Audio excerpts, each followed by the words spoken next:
जय हिंद दोस्तों। स्वागत है आप सभी का इस वीडियो में।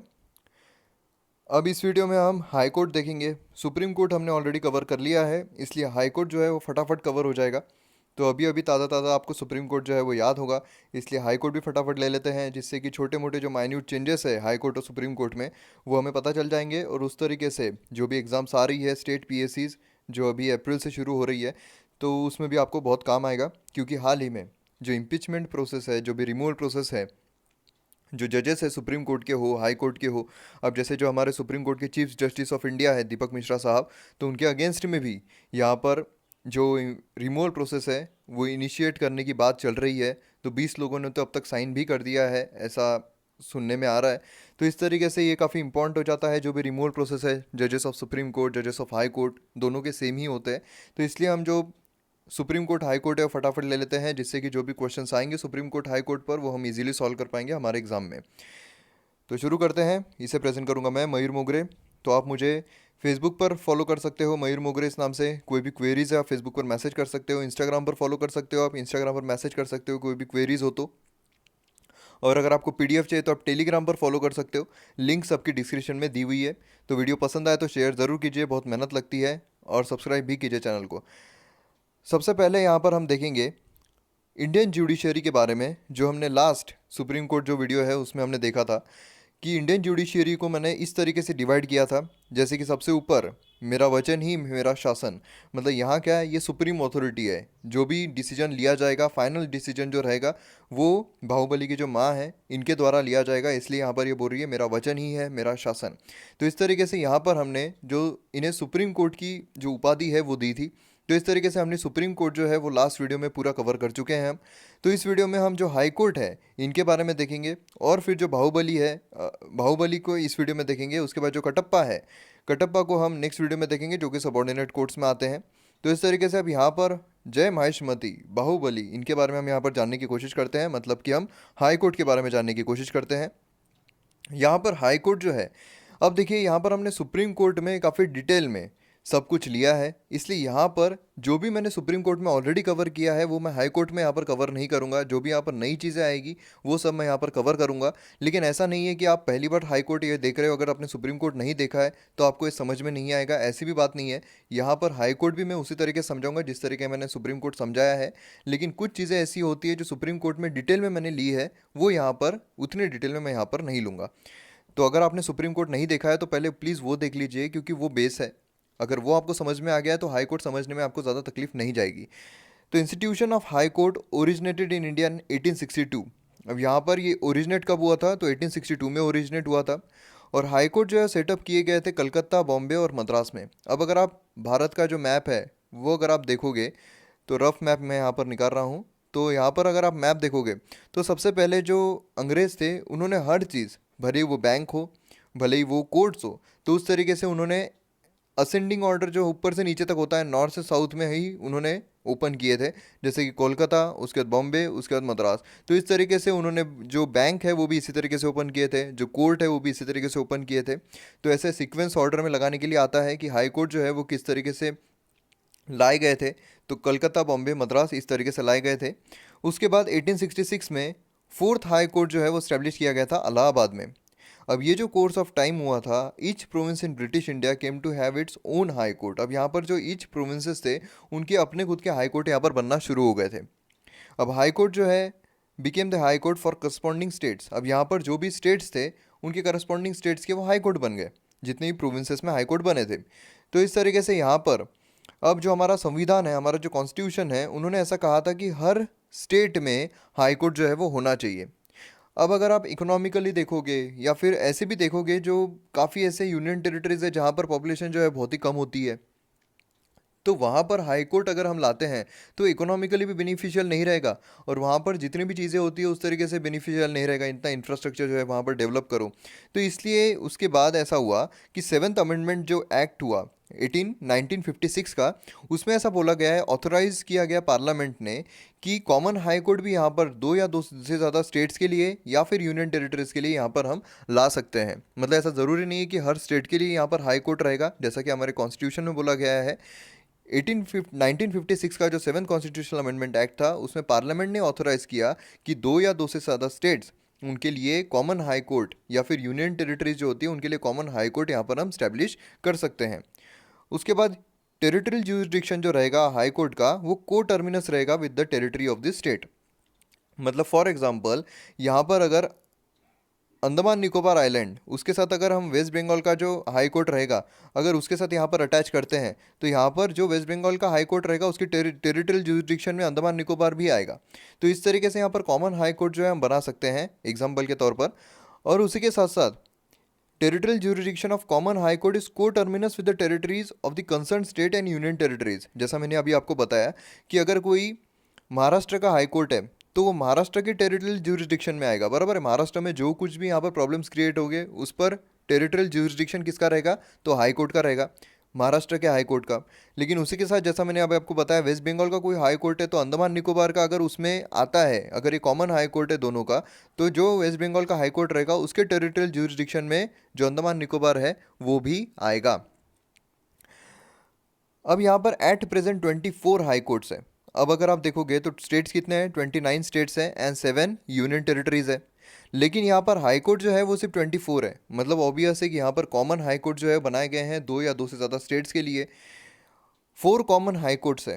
अब 4 कॉमन कौन से हाई कोर्ट्स है वो आप मुझे कमेंट सेक्शन में ज़रूर बताइए, नहीं तो जो नेक्स्ट पार्ट है उसमें मैं आपके लिए लेकर ही आऊँगा। लेकिन मुझे बहुत अच्छा लगेगा अगर आप इस वीडियो को देखकर जो 4 कॉमन हाई कोर्ट्स है, ज़्यादा हार्ड नहीं है, एक तो उसमें से मैंने ही आपको बता दिया है, तो जो भी 4 कॉमन हाई कोर्ट्स है वो आप मुझे कमेंट सेक्शन में ज़रूर बताइए ताकि दूसरों को भी फ़ायदा होगा। जो इसका मैं सेकंड पार्ट लाऊंगा जो पावर्स ऑफ हाई कोर्ट्स है, तो उसमें मैं आपको वो भी बता दूंगा कौन से 4 कॉमन हाई कोर्ट्स है। तो और जो दिल्ली है वो इकलौती ऐसी यूनियन टेरिटरीज है, बराबर। साथ हमारे पास यूनियन टेरिटरीज है, उसमें से दिल्ली एंड पुदुचेरी ऐसे 2 यूनियन टेरिटरीज है जहाँ पर लेजिस्लेटिव असेंबलीज है। हमने यूनियन टेरिटरी चैप्टर जब पढ़ा था उसमें हमने देखा था, डिटेल में दिल्ली के बारे में पढ़ा है। तो यहाँ पर दिल्ली एक ऐसा इकलौता यूनियन टेरिटरी है जहाँ पर उसका खुद का हाई कोर्ट है। जो अभी हाई कोर्ट का डिसीजन आया ना कि जो उनके एमएलएस थे दिल्ली के, जो लेजिस्लेटिव असेंबली जो केजरीवाल आम आदमी पार्टी है उनके जो एमएलएस थे उनको यहाँ पर डिसक्वालीफाई कर दिया गया था। तो डिसक्वालीफाई कर दिया गया था उसके बाद अब डिसक्वालिफिकेशन जो होता है वो हमने भले ही पार्लियामेंट्री चैप्टर में पढ़ा हो, लेकिन उसके लिए मैं एक सेपरेट वीडियो भी लेकर आऊँगा कि ये कैसे क्या हाई कोर्ट में चले गए। जब प्रेसिडेंट ने यहाँ पर इन्हें डिसक्वालीफाई कर दिया तो ये कैसे क्या अपने प्रेसिडेंट जो है उनके पास चले गए और हाई कोर्ट के पास चले गए, दिल्ली हाई कोर्ट के पास, प्रेसिडेंट ने इन्हें डिसक्वालीफाई करने के बाद। और दिल्ली हाई कोर्ट ने कैसे और क्यों, कौन से बेसिस पर जो उनकी जो डिसक्वालिफिकेशन है उस पर रोक लगा दी, तो ये हम देखेंगे। मैं जल्दी से इस पर वीडियो लेकर आऊँगा। जो हमने पार्लियामेंट चैप्टर पढ़ा है उसका ही यहाँ पर नॉलेज जो है वो काम आएगा इम्प्लीमेंट करने के लिए। तो यहाँ पर हमने ये सब देख लिया। दिल्ली जो है वो इकलौती ऐसी यूनियन टेरिटरी है जिसका खुद का हाई कोर्ट है। 4 कॉमन हाई कोर्ट्स है वो आप मुझे कमेंट सेक्शन में बताने वाले हो, और 24 एट प्रेजेंट हाई कोर्ट्स है हमारे यहाँ पर। अब यहाँ पर जो हाई कोर्ट की जो भी ज्यूरिसडिक्शन है वो इंक्रीज़ करना या फिर डिक्रीज़ करना या फिर 2 या 2 से ज़्यादा स्टेट्स के बीच, मतलब ज्यूरिसडिक्शन बोल रहा हूँ मैं, टेरिटोरियल ज्यूरिसडिक्शन, कि बा 2 स्टेट को एक हाई कोर्ट हम दे देते हैं। या फिर अब अगर वो स्टेट जिसका कॉमन हाई कोर्ट है अगर वो इतना सक्षम हो जाता है कि उसका खुद का हाई कोर्ट बन सकता है तो इसलिए फिर उसको ज्यूरिसडिक्शन से बाहर निकाल देना। तो ये किसके हाथ में होता है, तो ये होता है पार्लियामेंट के हाथ में। तो पार्लियामेंट यहाँ पर एक्सटेंड कर सकता है ज्यूरिसडिक्शन हाई कोर्ट की या फिर यूनियन टेरिटरी के लिए, या फिर एक्सक्लूड करता है किसी यूनियन टेरिटरी को उसके ज्यूरिसडिक्शन के हाई कोर्ट से। उसके बाद यहाँ पर ऑर्गेनाइजेशन ऑफ हाई कोर्ट हम देखते हैं। तो ऑर्गेनाइजेशन किस तरीके से होता है, एवरी हाई कोर्ट एक्सक्लूसिव हो या फिर कॉमन हो consist of chief justice and such other जजेस as president may from time to time deem necessary to appoint. अब यहाँ पर क्या हो रहा है, यहाँ पर चीफ जस्टिस तो रहेंगी वहाँ पर, जैसे हमारे सुप्रीम कोर्ट में चीफ जस्टिस ऑफ इंडिया रहते हैं, और उसके बाद प्रेसिडेंट जो है वो यहाँ पर बताएंगे कितने जजेस की यहाँ पर ज़रूरत है, उस तरीके से यहाँ पर जजेस जो है वो रहेंगे और अपॉइंट किए जाएंगे। फिर यहाँ पर कॉन्स्टिट्यूशन जो है वो स्पेसिफाई नहीं करता है कितनी स्ट्रेंथ रहनी चाहिए, बराबर है। जिस तरीके से हमारे जो सुप्रीम कोर्ट है उसकी भी जो स्ट्रेंथ है वो हमारे कॉन्स्टिट्यूशन में नहीं दी हुई है। वो स्टार्टिंग से, जैसे स्टार्टिंग में 8 थी, जैसा हमने सुप्रीम कोर्ट में देखा था, स्टार्टिंग में 8 थी, तो अभी कितनी हो गई है, अभी 31 हो गई है। तो इस तरीके से जितनी नेसेसरी होती है उस तरीके से चेंजेस ला सकते हैं। तो यहाँ पर जो प्रेसिडेंट है वो हाई कोर्ट के जितने भी चेंजेस है, कितने जजेस चाहिए वो यहाँ पर चेंजेस ला सकते हैं। उसके बाद accordingly the president determine the strength of high court from time to time depending upon its workload. जो भी इतना वर्कलोड हो रहा है उसका, अगर ज़्यादा वर्कलोड है तो ज़्यादा जजेस लगेंगे, तो उस तरीके से जजेस की जो कैपेसिटी है वो भी यहाँ पर बढ़ाई जाएगी। तो किसके द्वारा बढ़ाई जाने वाली है? गवर्नर के द्वारा बढ़ाई जाएगी क्या? तो नहीं, प्रेसिडेंट के द्वारा यहाँ पर बढ़ाई जाने वाली है। अब यहाँ पर क्वालिफिकेशन हम देखते हैं। अब क्वालिफिकेशन थोड़ा यहाँ पर कंपेयर करके देखेंगे सुप्रीम कोर्ट और हाई कोर्ट के इसमें। तो क्वालिफिकेशन क्या है? He should be a citizen of India. मतलब यहाँ पर जो डोनाल्ड ट्रंप है वो यहाँ पर बन सकते हैं क्या हाई कोर्ट के जज? तो नहीं बन सकते हैं, क्योंकि वो सिटीजन नहीं है इंडिया के। सेम सुप्रीम कोर्ट में भी हमने वही देखा था। उसके बाद नेक्स्ट आता है कि जुडिशियल ऑफिस संभालनी चाहिए फॉर 10 ईयर्स। भारत की टेरिटरी में कोई भी जुडिशियल ऑफिस इन्होंने संभालनी चाहिए 10 सालों के लिए, या फिर एडवोकेट रहना चाहिए वो हाई कोर्ट के 10 सालों के लिए। अब यहाँ पर देखिए, यहाँ पर छोटा सा चेंज आता है जो सुप्रीम कोर्ट में हमने नहीं देखा था। वहाँ पर क्या था कि जज रहने चाहिए वो हाई कोर्ट के 5 सालों के लिए, बराबर है। ये जो कंडीशन है सुप्रीम कोर्ट के लिए, ये कंडीशन आई थी कि जज रहना चाहिए वो किसी हाई कोर्ट के 5 सालों के लिए, या फिर एडवोकेट रहना चाहिए हाई कोर्ट के लिए 10 सालों के लिए। ये सेम कंडीशन थी सुप्रीम कोर्ट के लिए भी। अब हाई कोर्ट के लिए एक जो चेंज आया है वो क्या है कि जुडिशियल ऑफिस संभालना चाहिए उन्होंने, कोई भी इंडिया की टेरिटरी में कोई भी जुडिशियल ऑफिस संभालना चाहिए उन्होंने 10 सालों के लिए, या फिर एडवोकेट रहना चाहिए वो हाई कोर्ट के 10 सालों के लिए। मतलब क्या है, जो एडवोकेट 10 सालों का अपना टेन्योर कंप्लीट कर लेता है, ठीक है, ध्यान से सुनिए, कोई भी ऐसा एडवोकेट हाई कोर्ट का अगर उसने 10 साल का अपना टेन्योर कंप्लीट कर लिया है तो वो हाई कोर्ट के जज के लिए भी वहाँ पर एलिजिबल होता है और सुप्रीम कोर्ट के जज के लिए भी एलिजिबल होता है। तो ये बहुत इंपॉर्टेंट चीज़ है यहाँ पर। उसके बाद जो हमने सुप्रीम कोर्ट में देखा था कि वो डिस्टिंग्विश जूरिस्ट रहना चाहिए इन दी ओपिनियन ऑफ प्रेसिडेंट, तो यहाँ पर हाई कोर्ट के लिए ज़रूरी नहीं है। हाई कोर्ट के लिए कोई डिस्टिंग्विश जूरिस्ट रहना चाहिए प्रेसिडेंट के ओपिनियन में, वो कोई ज़रूरी नहीं है। और यहाँ पर अब जो अक्षय कुमार है वो जैसे सुप्रीम कोर्ट के जज के लिए एलिजिबल हो गए थे, उसी तरीके से यहाँ जो है अब हाई कोर्ट के जज के लिए तो एलिजिबल रहने ही वाले हैं, क्योंकि सुप्रीम कोर्ट के जज के लिए जब एलिजिबल हो गए हैं तो हाई कोर्ट के जज के लिए क्यों नहीं रहेंगे। तो यहाँ पर हाई कोर्ट के जज के लिए भी एलिजिबल हो गए हैं। अब इससे हमें क्या पता चलता है, यहाँ पर भी कोई मिनिमम एज लिमिट नहीं है, same as that of supreme court. अब यहाँ पर अपॉइंटमेंट कौन करेगा? तो अपॉइंटमेंट अब हाई कोर्ट आता है। हाई कोर्ट जो है स्टेट की टेरिटरी में आता है, तो स्टेट की टेरिटरी के जो मेन रहेंगे, मतलब कौन, गवर्नर, वो अपॉइंट करेंगे क्या? तो नहीं, हाई कोर्ट के जो जज है वो भी यहाँ पर प्रेसिडेंट के द्वारा अपॉइंट किए जाते हैं, same that of supreme court. Supreme court के भी जो जज है वो प्रेसिडेंट के द्वारा अपॉइंट किए जाते हैं। उसके बाद चीफ जस्टिस जो है वो अपॉइंट किए जाते हैं by the president after consultation with chief justice of India and the governor of the state concern. अब यहाँ पर महाराष्ट्र के अगर चीफ जस्टिस को अपॉइंट करना है, हाई कोर्ट के जज चीफ जस्टिस को अपॉइंट करना है, तो यहाँ पर प्रेसिडेंट को किसका कंसल्टेशन लेना पड़ेगा? जो चीफ जस्टिस ऑफ इंडिया है उनका भी कंसल्टेशन लेना पड़ेगा, और जो महाराष्ट्र के गवर्नर रहेंगे उनका भी यहाँ पर कंसल्टेशन जो है वो लेना पड़ेगा। मतलब दो लोगों का कंसल्टेशन यहाँ पर लेना पड़ेगा, तब जाकर चीफ जस्टिस जो है महाराष्ट्र के हाई कोर्ट के वो यहाँ पर अपॉइंट कर सकते हैं। कौन? President. For appointment of other जजेस, अब यहाँ पर जो बाकी के जजेस है अगर उन्हें अपॉइंट करना है तो chief justice of concern high court, उनका भी कंसल्टेशन यहाँ पर लेना पड़ता है। अब उसके बाद नेक्स्ट आते हैं in the case of common high courts. अगर कॉमन हाई कोर्ट होता है यहाँ पर तो क्या होगा, जो दो स्टेट्स हैं उनके जो गवर्नर है उनका कंसल्टेशन लेना पड़ेगा, चीफ जस्टिस ऑफ इंडिया जो है उनका भी कंसल्टेशन यहाँ पर लेना पड़ेगा। सिंपल है समझने के लिए। अब यहाँ पर कंट्रोवर्सी क्या हुई थी, तो यहाँ पर जो सेकंड जज केस हुआ था 1993 में, हमने वहाँ पर जो सुप्रीम कोर्ट है उसमें 3 केसेस देखे थे, फर्स्ट जज केस, सेकंड जज केस, थर्ड जज केस। यहाँ पर हमें हाई कोर्ट के लिए 2 ही जज केस याद रखना है, सेकंड जज केस एंड थर्ड जज केस याद रखना है। तो सेकंड जज केस में हाई कोर्ट के लिए क्या आया था कि नो अपॉइंटमेंट ऑफ जज of high court can be made unless it is in conformity with the opinion of chief justice of India. मतलब हमारे जो चीफ जस्टिस ऑफ इंडिया है वो जब तक अपना ओपिनियन वहाँ पर कन्फर्मिटी नहीं करते हैं तब तक यहाँ पर जो जज है हाई कोर्ट के वो अपॉइंट नहीं किए जाएंगे प्रेसिडेंट के द्वारा। तो ये यहाँ पर लाया गया था सेकेंड जज केस में। और फिर उसके बाद जो थर्ड जज केस आया उसमें ऐसा बोला गया कि चीफ जस्टिस ऑफ इंडिया जो है उन्होंने जो एक कोलिजियम होता है 2 सीनियर मोस्ट जज का, यहाँ पर उनसे भी कंसल्ट करना चाहिए। अब अगर हम सुप्रीम कोर्ट में देखें तो थर्ड जज केस जो हुआ था उसमें उन्होंने 4 जजेस के बारे में बताया था, और उन्होंने ऐसा बोला था कि अगर 2 जजेस भी अगेंस्ट में बोलते हैं तो अपॉइंटमेंट नहीं की जाएगी, सुप्रीम कोर्ट में जो हमने देखा था।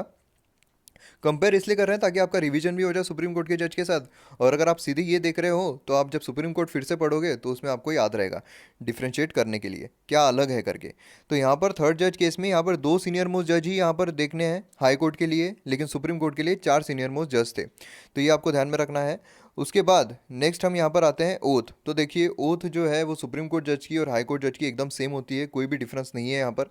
To bear true faith allegiance of the constitution of India, उन्हें ट्रू फेथ दिखाना है, एलिजेंस दिखाना है। उसके बाद सोवरेनिटी और इंटीग्रिटी जो है वो होल्ड करनी है, उस अपहोल्ड करनी है। उसके बाद फेथफुली जो अपनी एबिलिटीज़ है, नॉलेज है, जजमेंट है, यहाँ पर परफॉर्म करना है बिना डरे और इल विल के साथ। और उसके साथ यहाँ पर to uphold the constitution and the laws, तो यहाँ पर पूरी सेम है। अब सुप्रीम कोर्ट के जो जज होते हैं उनकी यहाँ पर ओथ किसके द्वारा दी जाती है, तो हमारे जो राष्ट्रपति होते हैं वो यहाँ पर उनकी ओथ देते हैं, जो सुप्रीम कोर्ट के जज होते हैं। लेकिन हाई कोर्ट के जो जज हैं उनकी यहाँ पर ओथ कौन लेगा? अपॉइंटमेंट कौन करता है हाई कोर्ट जज की? प्रेसिडेंट करते हैं। तो ओथ कौन लेगा? प्रेसिडेंट।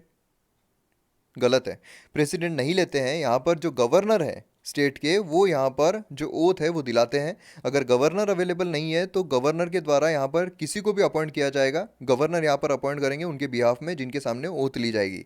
तो यहाँ पर एक चीज़ जो बहुत इंपॉर्टेंट है वो क्या है, जो अपॉइंटमेंट है वो भले ही प्रेसिडेंट करते हैं लेकिन ओथ जो है वो गवर्नर दिलाते हैं। मित्रों ध्यान में रखिए, प्रेसिडेंट खुद बोल रहे हैं कि अपॉइंटमेंट मैं करता हूँ लेकिन ओथ जो है वो मैं नहीं दिलाता हूँ। याद रखिएगा, बहुत इंपॉर्टेंट चीज़ है प्लीज़। नेक्स्ट हम आते हैं सैलरी पर। तो सैलरी जो है अब वो कौन करेगा? तो हाई कोर्ट के जज है, बराबर है। सैलरी जो स्टेट लेजिस्लेचर है वो करेगी क्या? तो नहीं, यहाँ पर भी गलत हो आप अगर आप ऐसा सोच रहे हो तो। Salary allowances privileges leave pension of the जजेस of high court are determined from time to time by the parliament. यहाँ पर पार्लियामेंट जो है वो डिसाइड करता है कितनी सैलरी अलाउंसेस प्रिविलेजेस क्या क्या है वो रहने चाहिए। और ये डिसएडवांटेज नहीं हो सकते same as that of supreme court, मतलब सैलरी का स्ट्रक्चर जो है वो भी सुप्रीम कोर्ट के जो जज है उनके जैसा ही है। डिसएडवांटेज नहीं हो सकता है accept during financial emergency. Financial emergency जब होती है तो प्रेसिडेंट जो होते हैं वो जो जजेस होते हैं सुप्रीम कोर्ट हाई कोर्ट के उनकी जो भी कर्टेल कर सकते हैं, तो डिसएडवांटेज के तौर पर जा सकता है। उसका टेन्योर क्या होता है? अब सुप्रीम कोर्ट के जज का जो टेन्योर है वो दिया हुआ नहीं है, बराबर है। थोड़ा हम वो देख लेते हैं, उनका टेन्योर जो है पर्टिकुलरली दिया हुआ नहीं है, लेकिन कुछ ऐसी चीज़ें दी हुई है जैसे 65 ईयर्स के होने तक वो रिटायर हो जाएंगे 65 ईयर्स के होने के बाद। अब यहाँ पर क्या दिया हुआ है? तो यहाँ पर भी फिक्स नहीं किया हुआ है कॉन्स्टिट्यूशन ने कितना उनका टेन्योर रहने वाला है। तो लेकिन यहाँ पर 3 प्रोविजन जो है वो दिए हुए हैं, जैसे यहाँ पर until he attains the age of 62 years, मतलब 62 ईयर्स होने के बाद वो यहाँ से रिटायर हो जाएंगे हाई कोर्ट जज से। अगर ऐसी कोई भी क्वेश्चन अराइज होता है रिगार्डिंग उनकी एज के तो प्रेसिडेंट यहाँ पर डिटरमाइन करेंगे after consultation with the chief justice of India and the decision of the president is final. यहाँ पर ये भी बहुत इंपॉर्टेंट चीज़ है कि जो भी अगर एज से रिलेटेड कोई भी यहाँ पर प्रॉब्लम क्रिएट होता है तो यहाँ पर कौन देखने वाला है? हमारे राष्ट्रपति देखेंगे। कंसल्ट किससे करेंगे? चीफ जस्टिस ऑफ इंडिया से करेंगे। अगर जो प्रेसिडेंट यहाँ पर डिसीजन देते हैं वो यहाँ पर फाइनल रहेगा, उस पर कोई भी क्वेश्चन जो है वो राइज नहीं होगा। उसके बाद वो रिज़ाइन कर सकते हैं। रेसिग्नेशन किसे देंगे? तो हाई कोर्ट के जज है, ठीक है। अब देखिए कितना कन्फ्यूजन हो सकता है अगर आप इसे ध्यान से नहीं पढ़ोगे तो।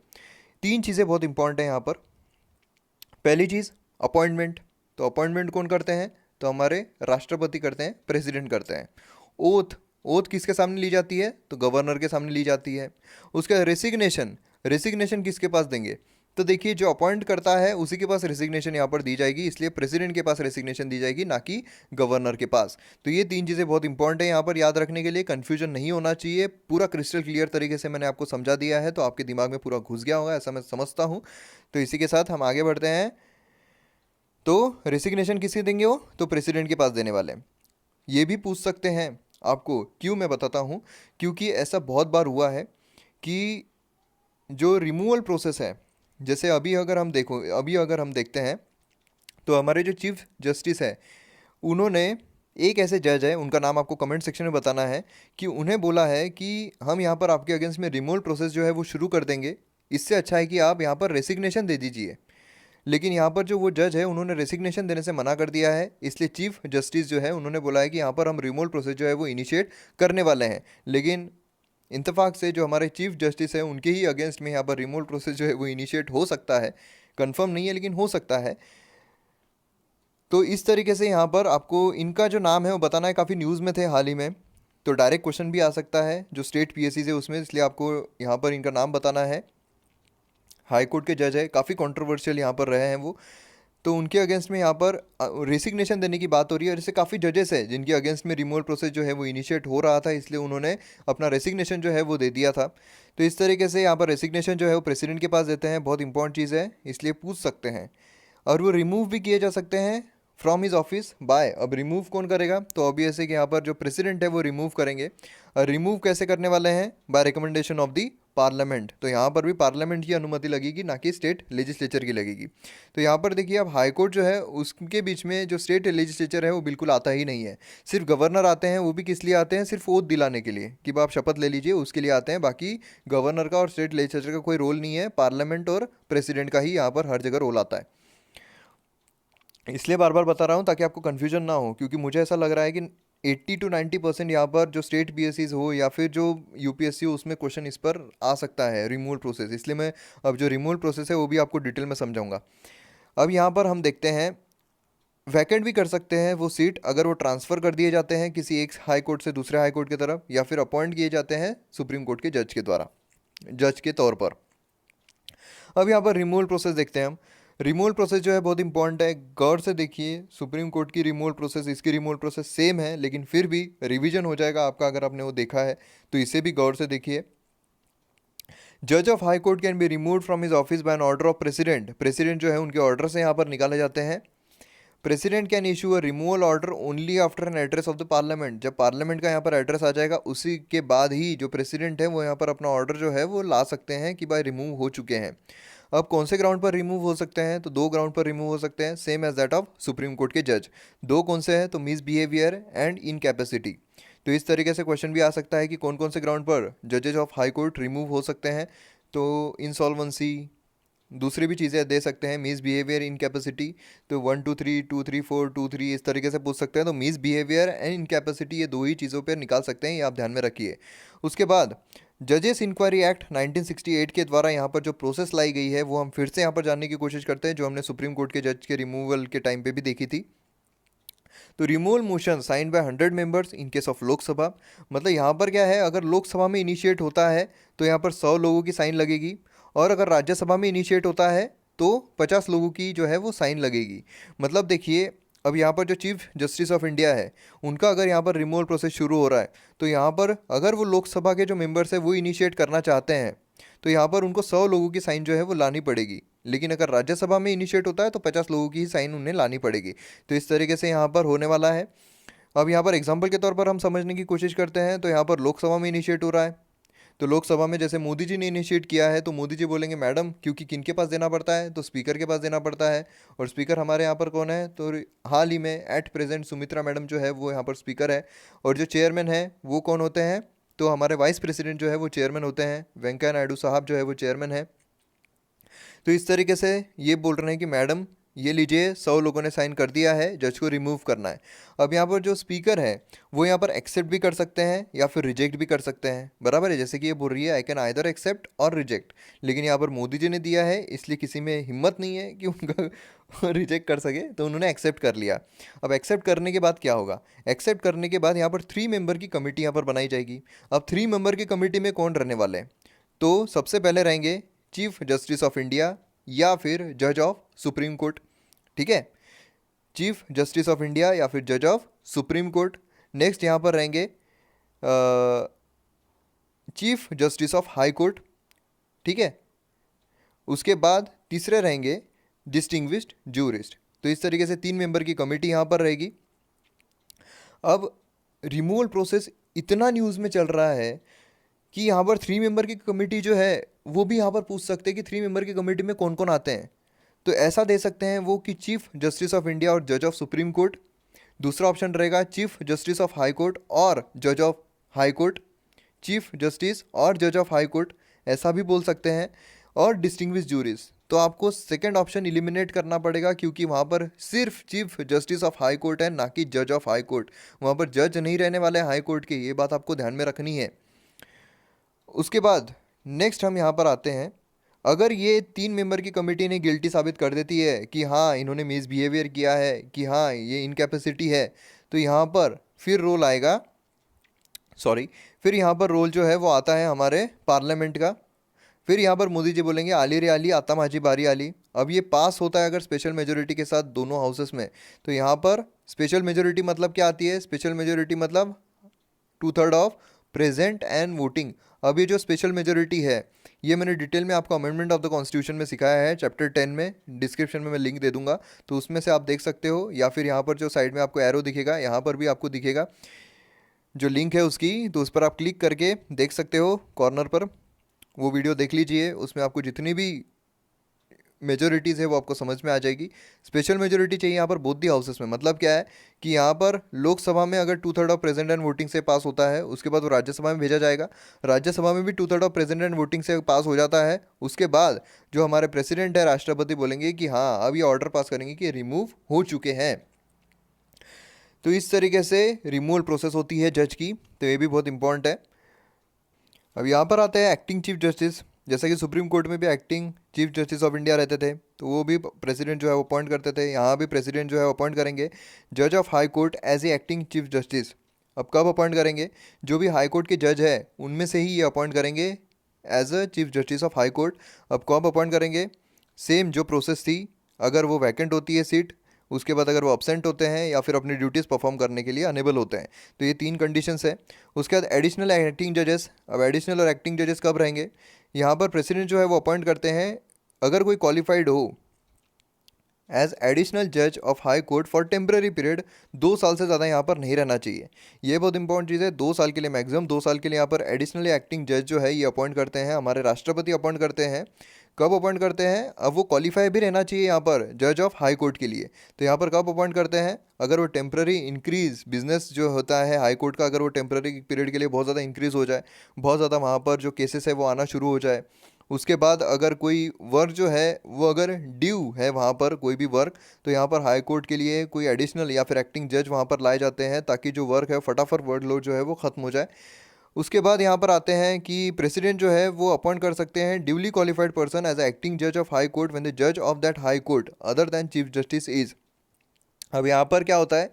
ड्यूली क्वालिफाइड अगर कोई पर्सन है उसे भी यहाँ पर एक्टिंग जज ऑफ हाई कोर्ट के तौर पर लाया जा सकता है। कब लाया जा सकता है? जब कोई जज जो होता है वो unable to perform the duties of his office due to absence और एनी अदर रीज़न। अगर तबियत ख़राब हो या फिर अगर वो अब्सेंट हो, तो किसी भी तरीके से अगर कोई प्रॉब्लम आता है तो वहाँ पर वो परफॉर्म नहीं कर सकता अपनी ड्यूटी, तो उसकी जगह पर यहाँ पर ड्यूली क्वालिफाइड पर्सन जो है यहाँ पर लाए जाते हैं एज ए एक्टिंग जज और हाई कोर्ट। उसके बाद यहाँ पर टेम्पररी पीरियड के लिए as a chief justice of that high court अगर कोई जज जो होता है, ठीक है, फॉर एग्जांपल यहाँ पर अक्षय कुमार जो है वो जज बन गए थे, ठीक है, अक्षय कुमार जज बन गए थे। अगर अक्षय कुमार जो है वो अगर अपसेंट रहते हैं, उनकी तबीयत खराब रहती है, तो यहाँ पर क्या हो रहा है, वो परफॉर्म नहीं कर पा रहे अपनी ड्यूटी, तो यहाँ पर वो अपसेंट रहेंगे, तो यहाँ पर एक्टिंग जज या एडिशनल जज जो है यहाँ पर लाया जा सकता है जो ड्यूली क्वालिफाइड हो। या फिर अक्षय कुमार जो है वो अगर टेम्पररी पीरियड के लिए अपॉइंट किए जाते हैं as a chief justice of high court, तो उस टाइम पर इनकी जो जगह है यहाँ पर इस जज की, अक्षय कुमार जो जज थे उनकी जो जगह है वो खाली हो जाएगी, तो वहाँ पर भी एडिशनली एक्टिंग जज जो है वो ला सकते हैं। कौन कर सकते हैं? तो प्रेसिडेंट कर सकते हैं। एक्टिंग जज hold the office until the permanent जज रिज्यूम्स द ऑफिस। अब जो परमानेंट जज है अक्षय कुमार जो है वो फिर से अपना जब रिज्यूम कर देंगे, तब तक वो जो एक्टिंग जज है वो अपना ऑफिस होल्ड करेंगे। बोथ द एडिशनल एक्टिंग जजेस cannot hold the office after attaining the age of 62 years. मतलब यहाँ क्या है, यहाँ पर वो क्वालिफाइड रहना चाहिए टू बी जज ऑफ हाई कोर्ट। जो भी एडिशनल या फिर एक्टिंग जज रहेंगे वो क्वालिफाइड रहना चाहिए। मतलब 62 ईयर्स के अगर ऊपर हो जाते हैं, मतलब क्या है, वो क्वालिफाइड ही नहीं है, क्योंकि वो रिटायर हो जाएंगे अपने आप। तो इसलिए 62 अटेन होने तक ये जो है ये होल्ड कर सकते हैं ऑफिस। उसके बाद रिटायर्ड जजेस। अब रिटायर्ड जज मतलब कौन होते हैं? तो जो रिटायर हो चुके हैं, 62 साल के ऊपर के हैं, तो यहाँ पर any time chief justice of high court जो है वो यहाँ पर रिक्वेस्ट कर सकते हैं, जो भी रिटायर्ड जज है हाई कोर्ट के या फिर किसी भी हाई कोर्ट के, यहाँ पर वो बोल सकते हैं कि टेम्प्रेरी पीरियड के लिए आप आ जाओ यहाँ पर और कुर्सी जो है वो संभालो। प्रीवियस कंसेंट लगेगा यहाँ पर, जो प्रेसिडेंट है उनका प्रीवियस कंसेंट लगने वाला है। और जो भी अलाउंसेस रहेंगे वो डिटरमाइन कौन करने होंगे? तो प्रेसिडेंट यहाँ पर डिटरमाइन करेंगे। सुप्रीम कोर्ट में हमने डिटेल में देखा हुआ है। और जो भी ज्यूरिडिक्शन हो, पावर्स हो, प्रिविलेजेस हो, वो हाई कोर्ट के जितने भी ज्यूरिडिक्शन, पावर्स एंड प्रिविलेजेस है वो सब एंजॉय करेंगे। लेकिन यहाँ पर ये डीम नहीं रहेंगे एज ए जज ऑफ हाई कोर्ट, मतलब हाई कोर्ट के जज वो नहीं कहलाएंगे यहाँ पर, जो रिटायर हो चुके हैं जजेस। उसके बाद यहाँ पर इंडिपेंडेंस ऑफ हाई कोर्ट का इंडिपेंडेंस यहाँ पर हमें कैसे पता चलता है, तो मोड ऑफ अपॉइंटमेंट कौन करते हैं, तो हमारे प्रेसिडेंट जो है वो अपॉइंट करते हैं इन्हें, बराबर है। वो इम्पार्शियल होता है, मतलब गवर्नमेंट के द्वारा नहीं किया जाता है या फिर स्टेट लेजिस्लेचर के द्वारा नहीं किया जाता है, जिसके तहत क्या होता है यहाँ पर कि वो फेवर नहीं, अगर यहाँ पर जो मोदी जी है अगर वो अपॉइंट करते हैं यहाँ पर जज को, तो यहाँ पर क्या होगा कि आपने मोदी जी बोलेंगे कि मैंने तेरे पे फेवर किया, मैं तेरे को जज बना रहा हूँ, तो यहाँ पर मेरे मेरे फेवर में ही यहाँ पर डिसीजंस आने चाहिए सारे के सारे। तो यहाँ पर मोड ऑफ अपॉइंटमेंट जो है वो प्रेसिडेंट के द्वारा किया जाता है, इसलिए इम्पार्शियल रह सकते हैं कोई भी गवर्नमेंट के लिए। उसका सिक्योरिटी ऑफ टेन्योर रहता है उन्हें। ये सारी चीज़ें हम सुप्रीम कोर्ट में ऑलरेडी कवर कर चुके हैं, तो ज़्यादा टाइम वेस्ट करने में कोई मतलब नहीं है। आप सुप्रीम कोर्ट चैप्टर देख लीजिए अगर आपने वो नहीं देखा है तो।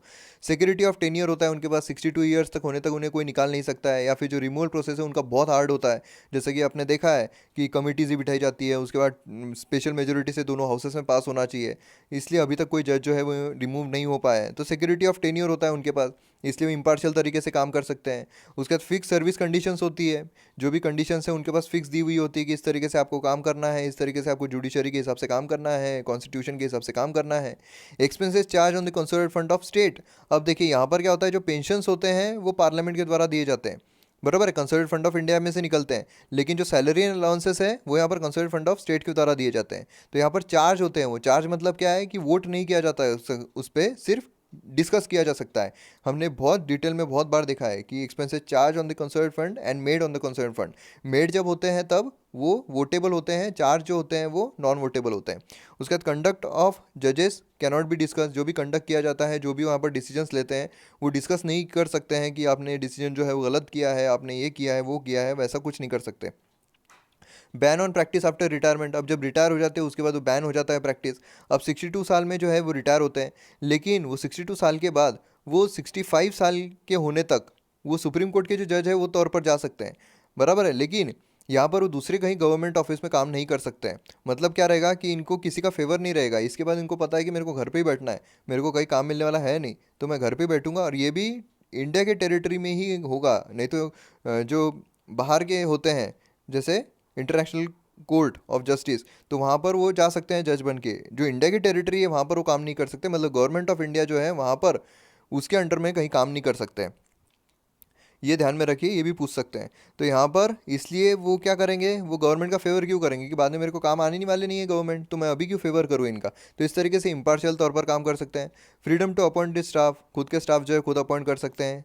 उसके बाद jurisdiction cannot be cartel, jurisdiction जो है कर्टेल नहीं कर सकते हैं, वहाँ पर बेसिक स्ट्रक्चर आ जाता है, जुडिशियल रिव्यू आ जाता है, तो इस तरीके से उनका जो ज्यूरिडिक्शन है वो भी कर्टेल नहीं कर सकते।